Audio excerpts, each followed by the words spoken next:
What's up, everyone? Good morning. Happy Freaky Friday. We are getting into NFL Week 18. Lauren Jabbar here with Jared Smith, presented by Superbook Sports. Jared, it's here. Week 18 starts tomorrow. We're going to break it all down. How you doing? I'm good. You awake? Bright-eyed and bushy-tailed out there on the West Coast this morning? Bright-eyed and bushy-tailed. Haven't had coffee yet, but truly, I do not know how you do this every single morning so early. Eastern time, fine. Central time, fine. Mountain time even, decent, because it's at 8. Pacific time, it's 7 a.m. every morning. This is killer, dude. I don't sleep. Killer. I don't sleep, bro. I don't sleep. I'm a robot. How do you think I cap all these games every night? I just actually I get the Pickswise fairy to drop a coin in my back, and it's like the Energizer Bunny. They just keep, I love it. The game where you put the coin in and then the thing comes down the claw and then grabs the thing. That's basically my the claw. Yeah, the claw thing comes down, grabs the animal, picks it up. Yeah, I know.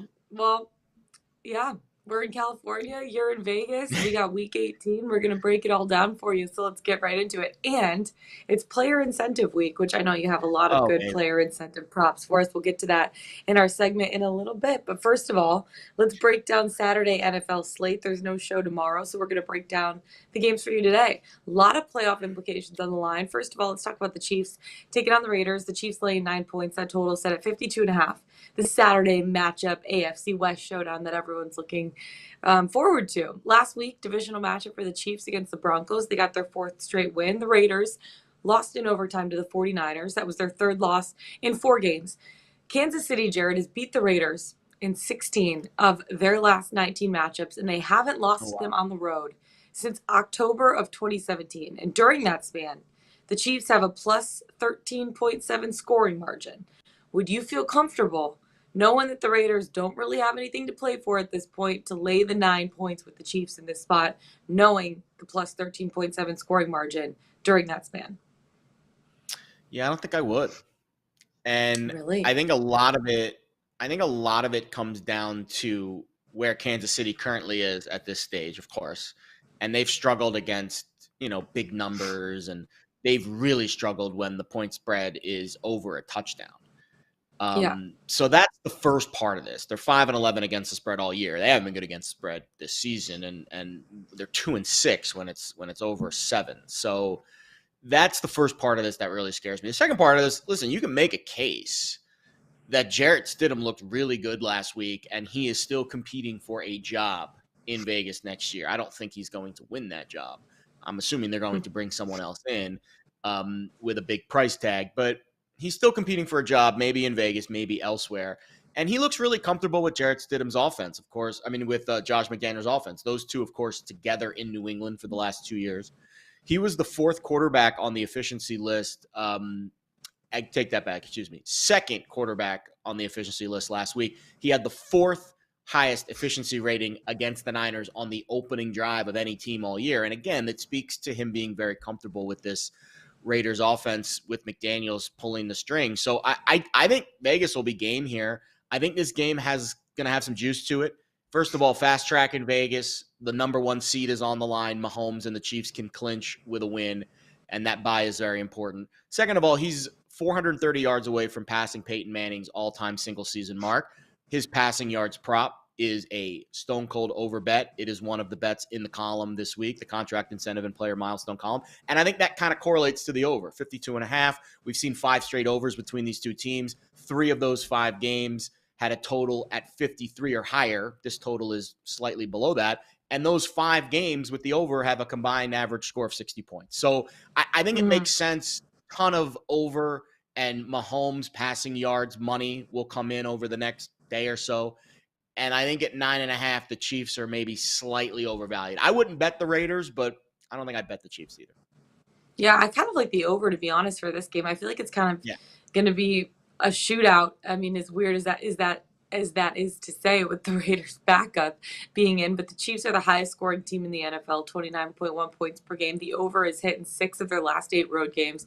And with the Raiders, the over is 5-1 in their last 6 at home. Both teams combined for the over in each of their last 5 games. So the last 5 head-to-head matchups, the average total has been 59.8, which is 6 points over the total that it's set at right now. And the Chiefs are going to want to have some momentum going into the playoffs. The Raiders want to finish the season strong. I'm expecting a lot of points in that game. So I'd also bet the over 52.5 for that one. Titans taking on the Jaguars. We talked about both of these games last week. Their respective games didn't matter. They could have won, they could have lost, they could have tied. It all comes down to week 18. Winner takes all, basically, and loser wah does not. It's a Saturday match for the AFC South crown. The Titans have spiraled. They've lost their last 6. The Jags have been on a trajectory. They're on the opposite side. They're 5-1 in their last 6 games, and the winner takes all of this one. But truly, the Titans are a shell of their former selves. Ryan Tannehill's out again this week, probably for the rest of the season. So are they going with Josh, or are they going with Malik Willis? Has that been announced yet at this point? Josh It's going Dobbs. to be Josh Dobbs. He played pretty Yeah. well last week. I mean, nothing spectacular, but he was solid. It's just the Titans, they're averaging 13.7 points per game, 291 total yards over their last 3 games. That ain't going to be enough to get it done. With the Jags, they torched Tennessee back in week 14. And the Jags are just playing really well right now. They've scored at least 30 points in 3 of their last 4 games. I'm loving what I'm seeing from Trevor Lawrence. This is like his breakout season. Would you lay 6.5, though? Is a touchdown too much to lay against a Titans team that you don't necessarily know what's going to happen? Yeah, I agree with all your points. I think Trevor Lawrence's year-over-year numbers, he's gone from 31st out of 33 qualifying quarterbacks in the efficiency ratings last year to Yeah. 10th out of 33 this year. That is a massive jump. I think Doug Peterson's probably a big reason why, but I also think the Jaguars pass catchers, Ingram, Jones, Kirk, all 3 have contract incentive props pending this week. All 3 are in my column. All 3 are bets, Evan Ingram being the biggest of the bet. I won't tell you why. Go read the column. It will add some context to Ingram's situation, but I think if you were going to make one bet all weekend, that would be the guy to bet on. But I think on the other side, it's really how this Titans offense fares against the Jaguars defense. Mm-hmm. I didn't see a lot from Dobbs that I liked last week. I think he just kind of held the ship afloat. I think he's a little bit better than Malik Willis. At least the numbers indicated that, but he was still a bottom 5 quarterback. He was a negative 10% on the efficiency ratings, completion percentage over expectation, and 4 turnover worthy plays. So he didn't exactly light the world on fire, but I do think he gives the Titans a better chance than Willis, who clearly is well behind in his early career development. Derrick Henry has to be superhero.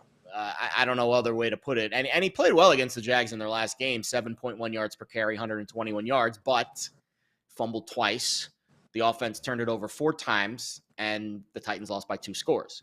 So can Dobbs hold on to the ball? Can Henry hold on to the ball? He fumbled, big fumble in the Texans game too that cost them that game, and they're not even in this position right now. So I think there's a lot of negatives about the Titans offense, and it's not just Dobbs, but I really don't know what we're going to see from that side of the ball. I think the Jaguars offense is going to be aggressive, and I think they're going to put the ball in Lawrence's hands. The Titans are really good against the run. Jeffrey Simmons is back healthy. ETN hasn't been that bruising back that gets 25, 30 carries in a game. He's more of a, couple of touches here out of the passing game there, kind of, scat back in a sense. But he's going to get his fair share of carries in this game. But I think this game's going to fall on the shoulders of Trevor Lawrence and how much he gets his guys involved. And If Joshua Dobbs commits the big turnover, then obviously that's going to be a detriment. But listen, Jacksonville's a plus 50 scoring differential team. They're a really good football team, and they've certainly proven it this year. I think they're going to win this game, but I don't know if I feel comfortable laying a full 7.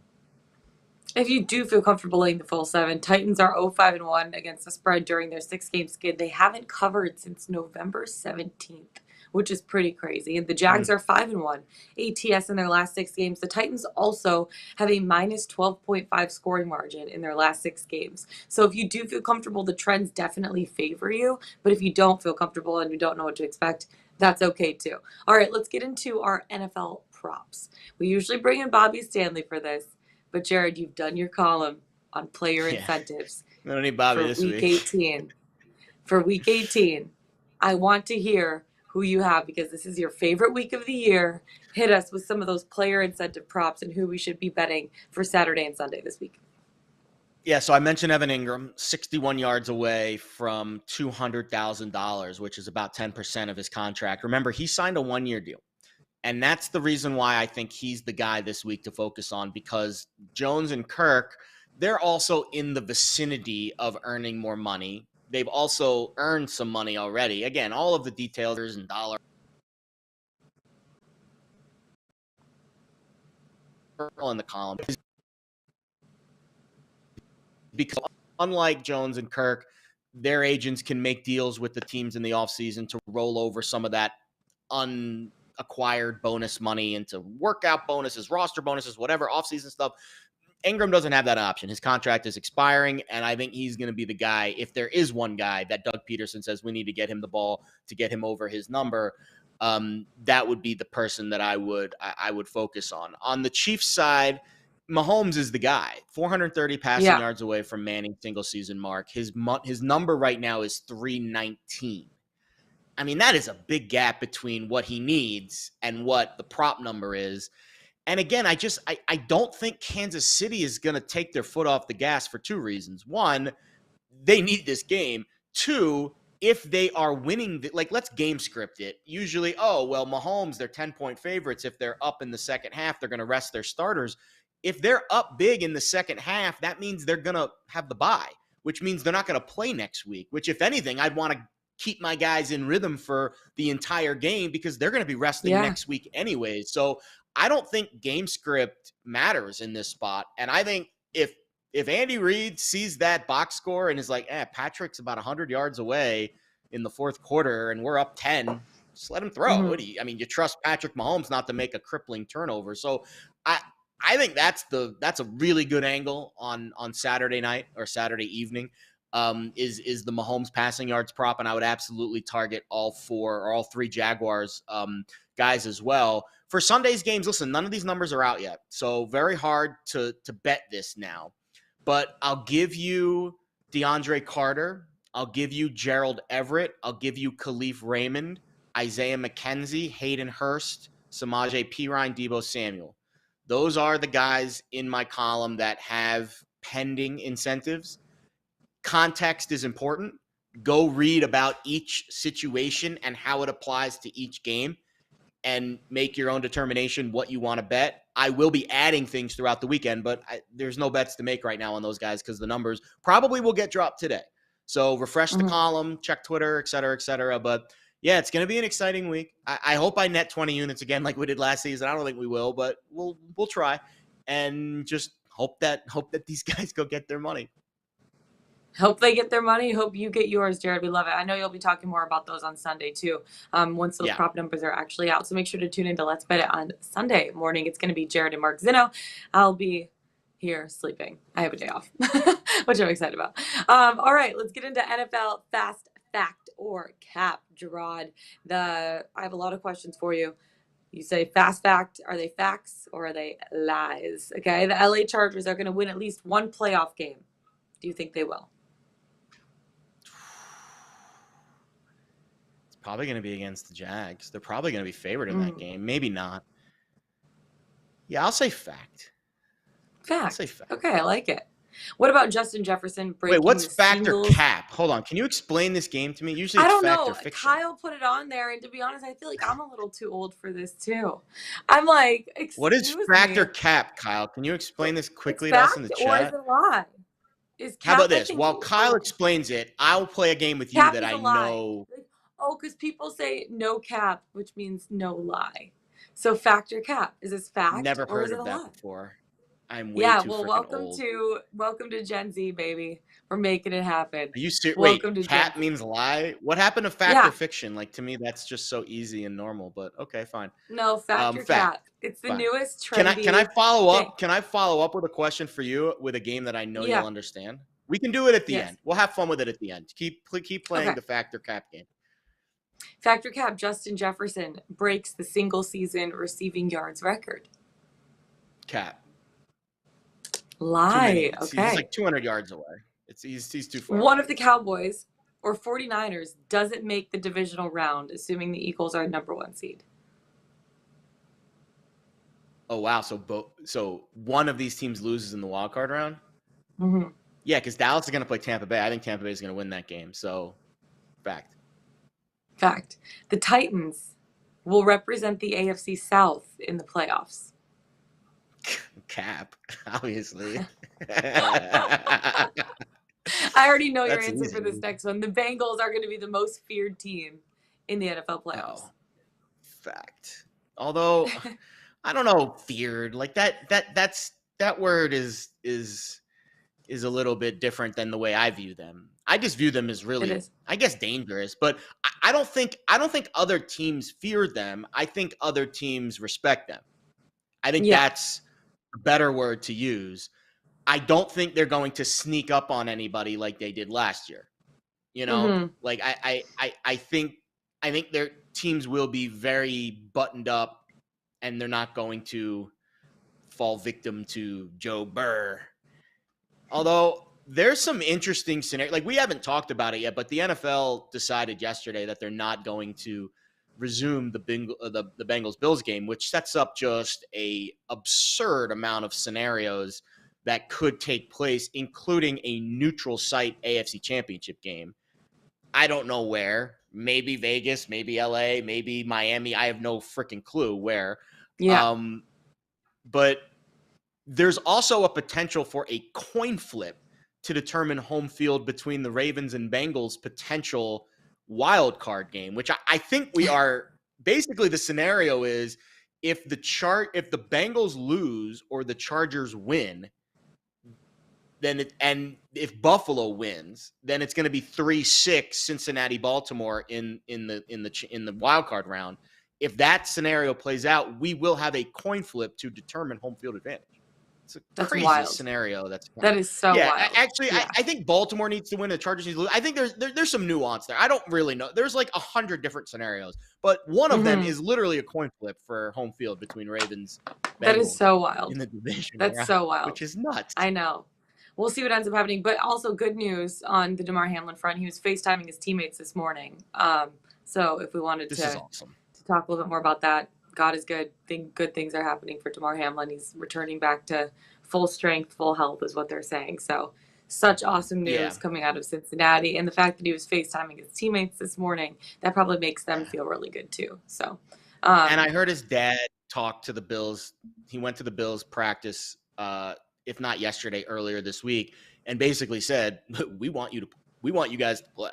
Like, this isn't like a, wait and see scenario. Like, we want you to play. We want you to go out there and do what you do. And at that moment, when I heard that, and then of course yesterday when the news broke, we were fortunate to break it on air, that he was neurologically intact and responsive. To me, at that point, it turned into a positive story, and we are now on a very positive track with this, and this is going to become one of the most uplifting and inspirational stories maybe in the history of the NFL. But I have a game for you now. You ready? And I know you know this game. F, marry, kill. I know you know this game. F, marry, kill, AFC. Bengals, Bills, Chiefs. Go. Oh, you can't do that. Yeah. Which is the sexy team that's hot? Which is the team that you'd marry long-term that's going to win? And which is the team that you'd throw off the boat and kill them? The Bengals are the hot team. Bills, I'd marry. I think I'd kill the Chiefs. I think I'd kill the Chiefs, the number one seed, perhaps. I'm kind of All right, what cheaped about in the out, NFC? to be honest. They've played a What about in lot the of NFC? really close games.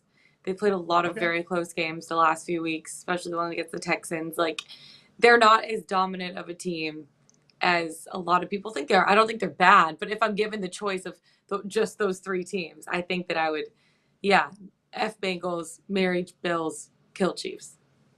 So what about NFC? Eagles, Niners, Cowboys. I'd kill the Cowboys, marry the Niners. Yeah, And kill the F the Cowboys. Eagles. All right. I like the I, I, Eagles. I can't argue Um, with any of those responses. Because It's hard to here's the argue with thing: that. is like the last 2 weeks they had Gardner Minshew. We didn't get a full look of what this Philadelphia Eagles team could do. I guess you could say the same thing for the 49ers too. They just have even better pieces, I think, around the quarterback spot than anybody else, right?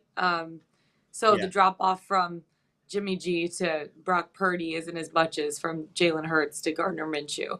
But I'm excited. I'm excited to see how these two conferences play out. There's a lot up in the air coming into Week 18. It's going to all start tomorrow. 2 games, and then all the rest of the games are on Sunday. So it's going to be fun We to have see that. breaking news, by Before we, the way. what? What's the breaking news? Mike White is out on Sunday for the Jets. Ooh. It is Joe Flacco starting this Wow. week. And we The talked about Flack this on attack is Playbook. I gave back. out the Dolphins as my best bet, so I feel great now. But Mike White clearly was not 100% last week. That was very obvious to me. And I think they are, safety first here with his ribs. So Mike White gets the The start this week Flack for the Jets. Or attack Joe is Flacco gets the back. start this week for the Jets. Yeah. Joe Flacco's back, Let them baby. Joe Flacco is back. Let's go. Let's bet it. Presented by our friends at Superbook Sports. Can you beat Vegas this football season? Superbook gives you the chance every week to go head to head with the best odds makers in Las Vegas. No fancy computer algorithms. No one across the pond setting lines for American sports. Just the best team of traders in the business at the Superbook in Las Vegas. Plus, some of the best odds boosts and promo bets in the country. So if you're in Arizona, Colorado, Iowa, Nevada, New Jersey, or Tennessee, download the Superbook Sports app or visit superbook.com to start your battle against Vegas. From superbook.com to Pickswise.com, Jared, 3-star plays of the day. Who we got on the site today? Well, based off of the breaking news I just told you, I would run to the window to bet the Dolphins money line, which was my 3-star play posted 2 days ago at even odds. You will not find even odds anymore, my friends.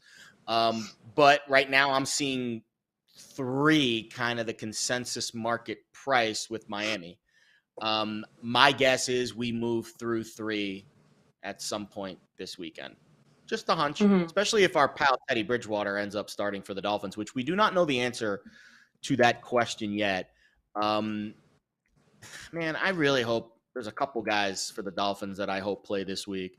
Bridgewater being one and Armstead being the other. Howard was limited, but long story short, I won't be on the air again. We won't be on the air again until Sunday. And by Sunday, this Dolphins line will have moved considerably, probably. So Mm-hmm. I would bet it now at 3, maybe the money line to be safe, but I don't see Joe Flacco strolling down to Miami and getting a win this week. So no plays for tonight on the site, and no plays for tomorrow, 3-star wise. But Howard Bender does have a total in the Cardinals-Niners game, and then I've got the Dolphins-Jets game as well. So some NFL. Honestly, this weekend, keep your focus on the NFL. We'll move to college football Monday, and then we will officially turn the page into other seasons after Absolutely. Okay. Well, no NFL today, though. So who are you betting for that. your No, best bet of the day?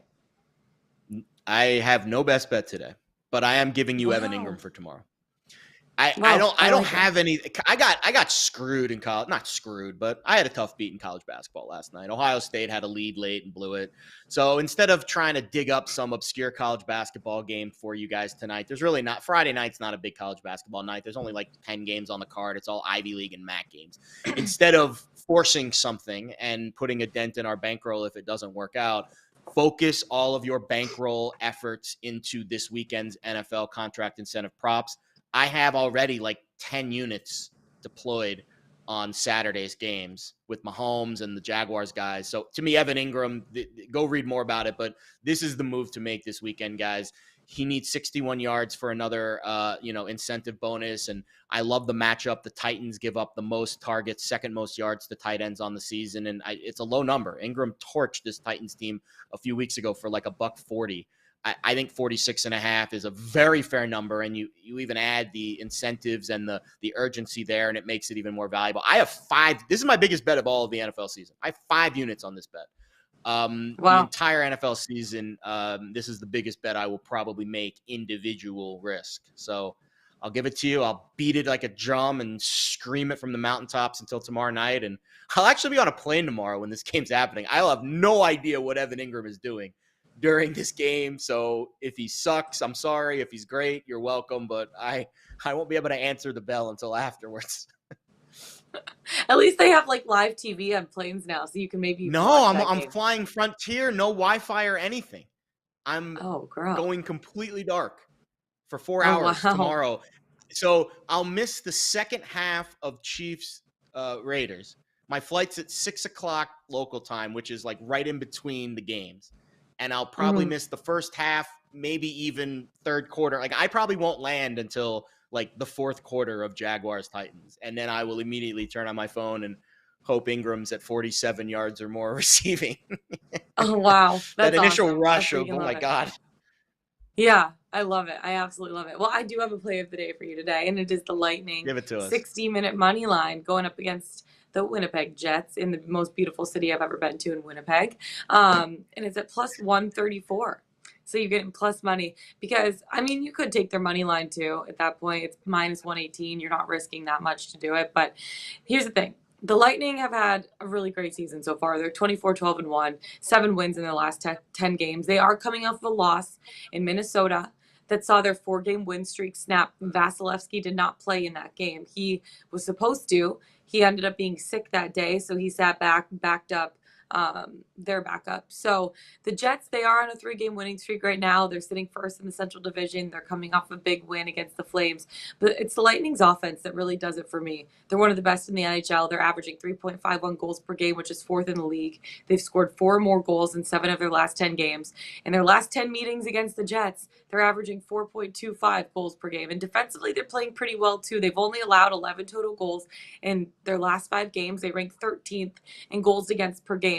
Andrei Vasilevsky, though, he's gotten better from kind of a rough start to the season. Now he's a .921 save percentage, 2.42 goals against average. He was a no-go on Tuesday, was a backup due to illness, so he should be starting in this one. And he has a couple extra days of rest at this point. And when you look at the Jets' offense and what they've been doing, they're kind of middle of the pack. They're averaging 3.18 goals per game this season.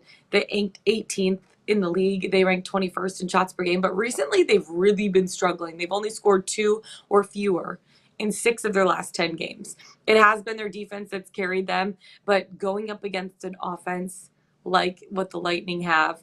The one thing that scares me a little is Connor Hellebuck. He's been really great. He's a .928 save percentage, 2.31 goals against average. So he's second in the league in save percentage, 5th in goals against average. But with the way that the Lightning's offense are playing, and then they have Andrei Vasilevsky backing him up, I feel pretty comfortable betting the Lightning money line on the road. They're over 500 on the road this season, which makes me feel really good too. We'll see. And the Lightning have gone 21-6 with money line odds lower than minus 131 on the season. So you love to see that too. Don't be capping. If you like the total, the over.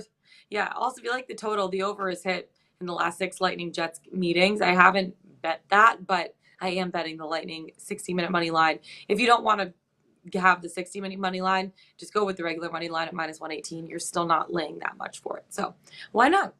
That's it for us, guys. Find us on the Pickswise YouTube channel. Go to pickswise.com. Follow us on Twitter. That's Jared Smith. I'm Lauren Jabbar. No show tomorrow, but we'll see you guys on Sunday. Best of luck with your bets tomorrow. Make sure to check out Jared's column.